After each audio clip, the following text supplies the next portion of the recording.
So I wanted to do a quick update video on my Bufo experience. I don't know why that sounds funny to say. My Bufo. Bufo. um, for those of you guys that don't know, Bufo is a toad and a sacred medicine when you take the slime of the toad and smoke it.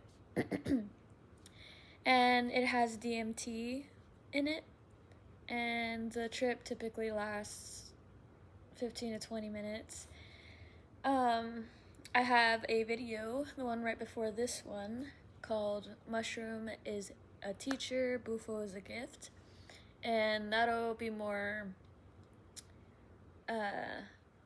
it'll go more in depth about my experience.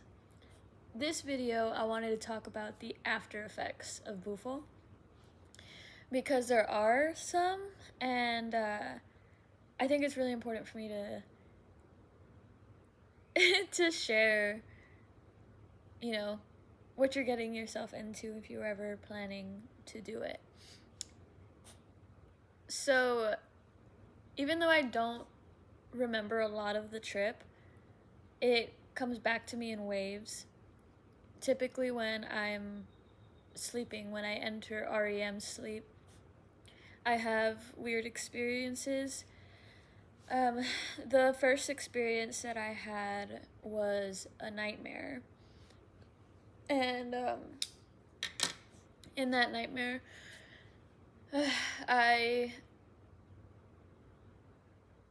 don't know how in depth I should go, how detailed I should go. But I'm pretty sure I was visited by an incubus and a succubus. But first it was the incubus, and he,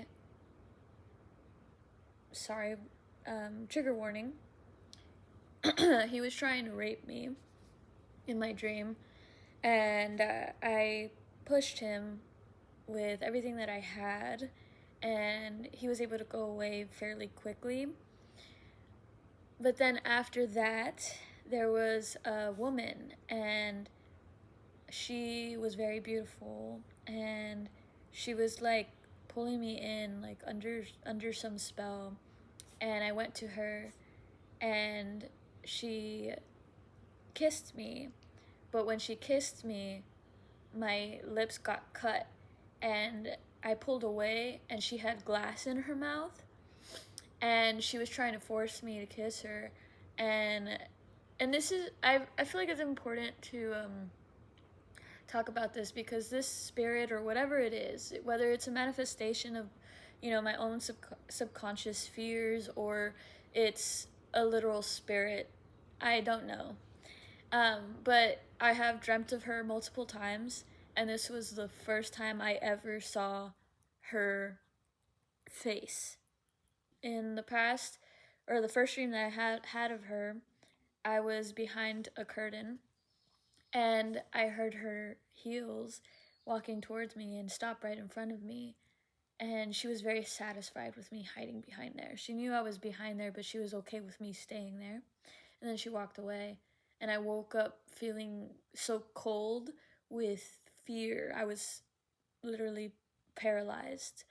And the second dream I had of her that I know of, I was in this lake house, and I see this shadowy figure, and it's revealed.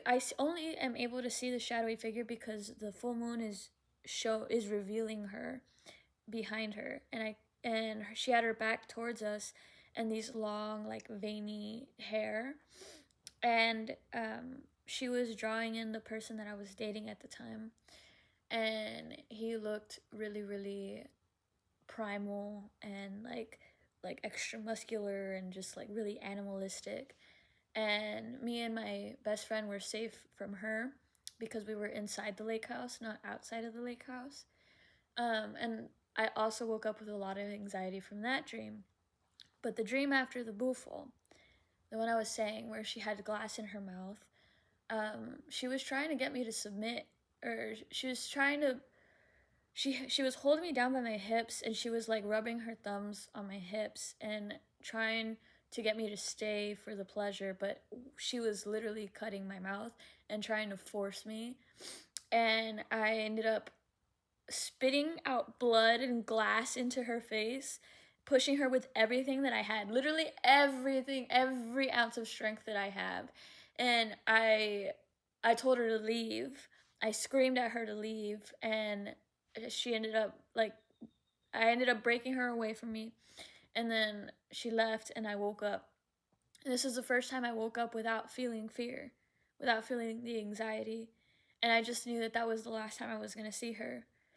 It's very common after you have your Bufo experience to confront fears, spirits, or, you know, you're still learning lessons in your dreams after, and that can last, some people say, years. And I had a lot of anxiety, though, not from that dream, but the way the universe ended up kind of orchestrating everything in order to teach me lessons. Because right after the Bufo experience, my dad and my grandpa left out of town, and I had to be home alone in my house. And I felt so much anxiety at night, and I didn't feel safe. And I realized that I was still carrying some past life trauma.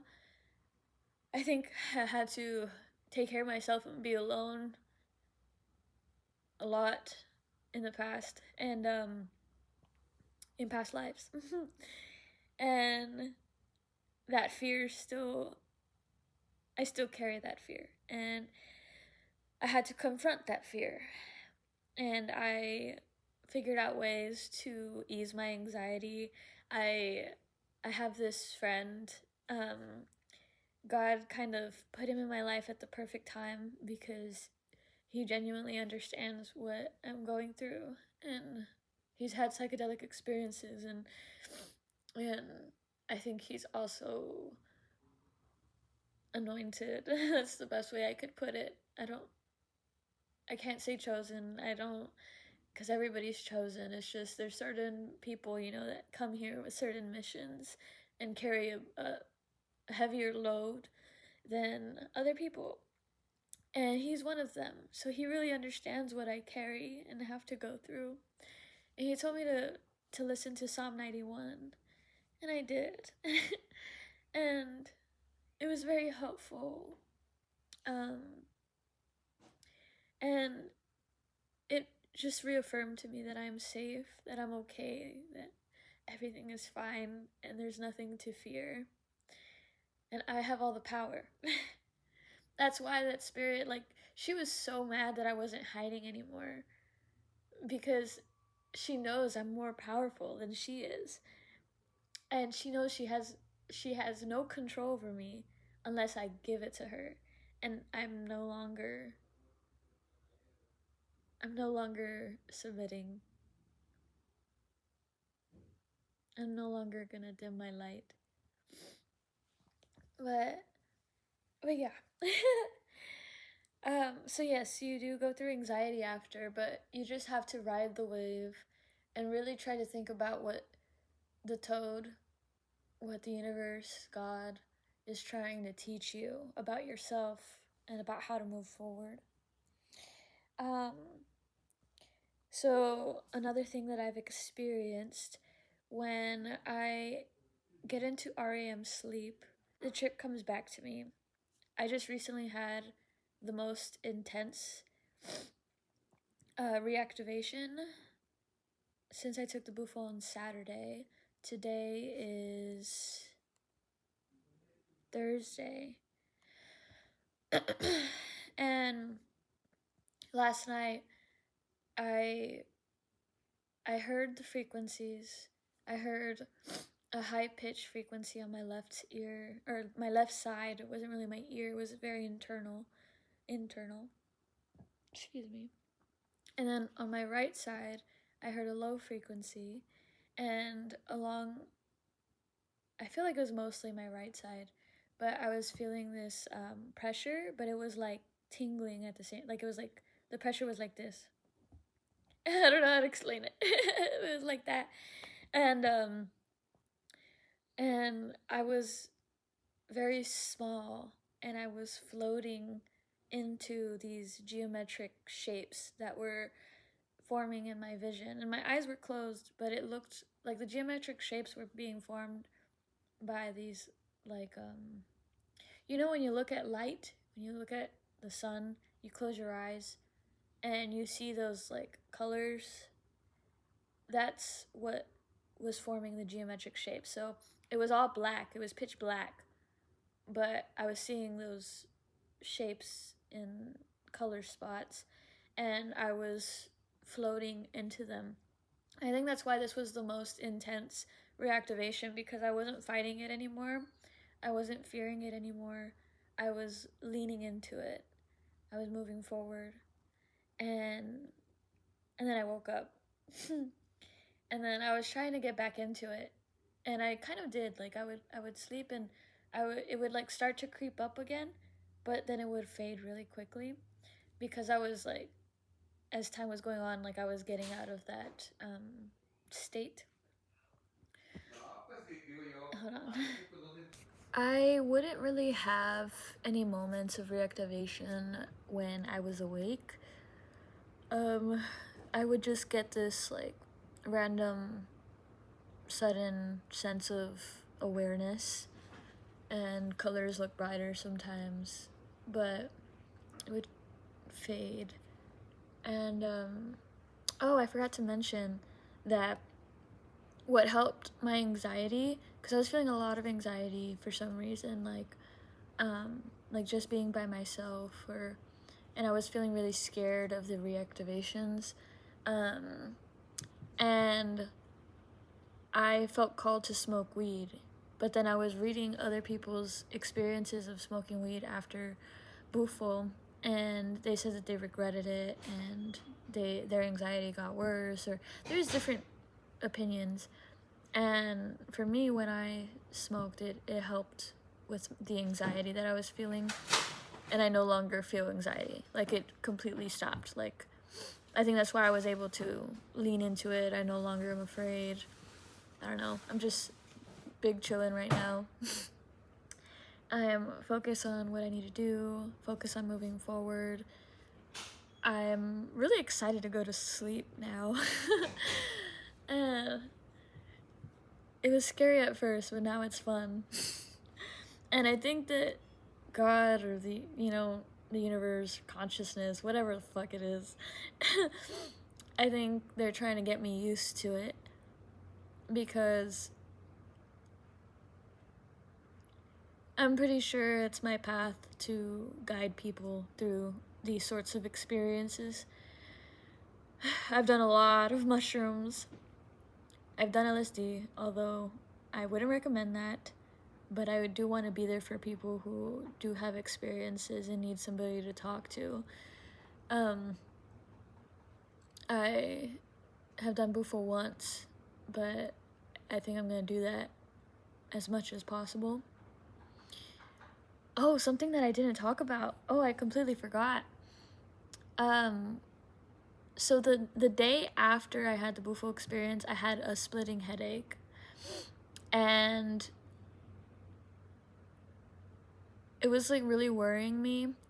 And I also, like, my eye was really, really itchy for some reason, and I was like rubbing it a lot, and I ended up getting this like red dot. I don't know if it's because I was rubbing my eye a lot, or if it's because of the pressure that I was feeling in my head, because some people say that you can get a brain aneurysm from the DMT, from the toad venom. And that worried me, but I'm okay. I'm fine. I don't think it was a brain aneurysm, but it rewires your brain, and it keeps working on your brain even after the experience. So don't be afraid, but also if you have any underlying conditions, you probably shouldn't take it. I like to fuck around and find out, so I did. And if I can do it, I'm a small ass little girl, you know, like if I can do it, you can do it. But yeah, that's pretty much it as far as the after effects. I'll keep you updated about any new experiences, but I really like this journey that I'm on. I don't feel the need to smoke weed, although it helped me. I have weed right now. Like I used to just like wake up and immediately go to it, but I use it as a tool now, not as a crutch. I don't feel the need to do it, and Bufo is known to break addictions. Literally, as that happened as soon as I said that, break addictions. I immediately knew what connections I needed to cut out of my life also, and I knew what relationships needed work and needed me to open myself up to making those relationships grow, and really it's with my family and certain friendships. I feel more free. I had this moment where there was this song, it's called, what is it called? I think it's called New Computers by Girlfriends. And it's really just like it's just drums and some guitar, and it's just like really, really fast. I don't know, I just really love that song. And it was on, and I had it on the speaker, and I just started like fucking thrashing, and I was like, I don't know, to other people it probably looked like I was possessed. I was just in my room, but it probably would have looked like I was possessed, but I was so free. I was just letting out whatever I needed to let out. And I was moving my hips, and I was like punching the air. I was screaming. It was really good to be alone during the day, for sure.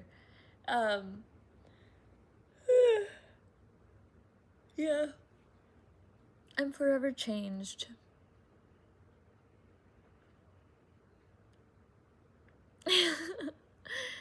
And I don't really know how to move from here.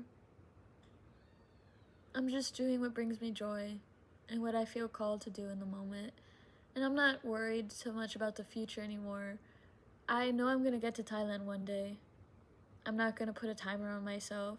It's gonna happen when it happens. It's gonna happen at the right time. I'm no longer attached to my summer in Thailand. However God wants to make it happen, it will happen. And yeah, I'm just very much in the present moment. Very much so.